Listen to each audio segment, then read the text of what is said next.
السلام علیکم دوستو، میں ہوں محمد غلمان اور آپ دیکھ رہے ہیں گل کریشنز۔ دیکھتی آنکھوں سنتے کانوں کو السلام علیکم۔ امید ہے آپ سب دوست خیریت و عافیت سے ہوں گے۔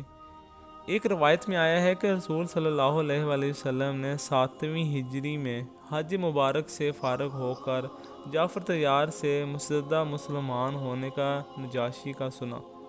پھر خبر صلح فارس کی پہنچی۔ اس کے بعد آپ نے خیبر کی طرف برادہ جہاد کوچ فرمایا اور ماہ لشکر وہاں پہنچے اور ادھر خیبر کے یہود بھی فوج کثیر لے کر مقابلہ کو آئے۔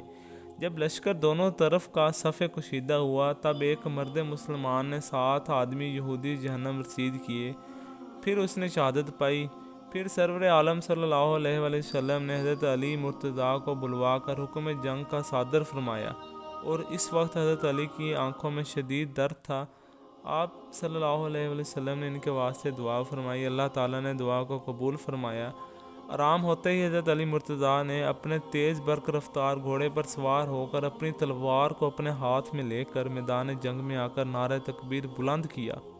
یہ سنتے ہی یہودیوں نے اس پر شدید حملہ کیا۔ شیر خدا حضرت علی مرتضیٰ نے ایک ہی حملے میں بہت سے کافروں کو جہنم واصل کیا۔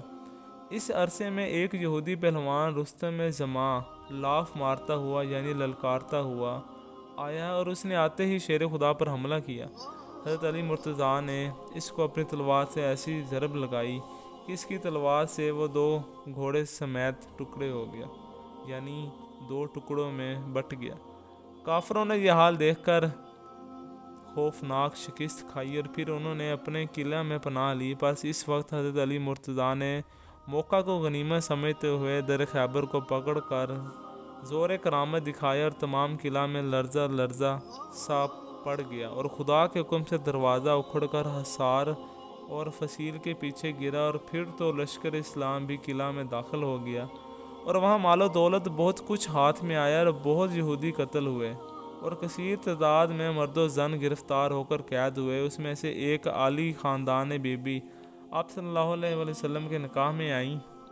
ان بی بی نے ایک خط مہری رسول صلی اللہ علیہ وسلم سے موقوفی خراج میں لکھوا کر اپنی قوم کو دیا، چنانچہ وہ خط ان کے پاس اب تک موجود ہے۔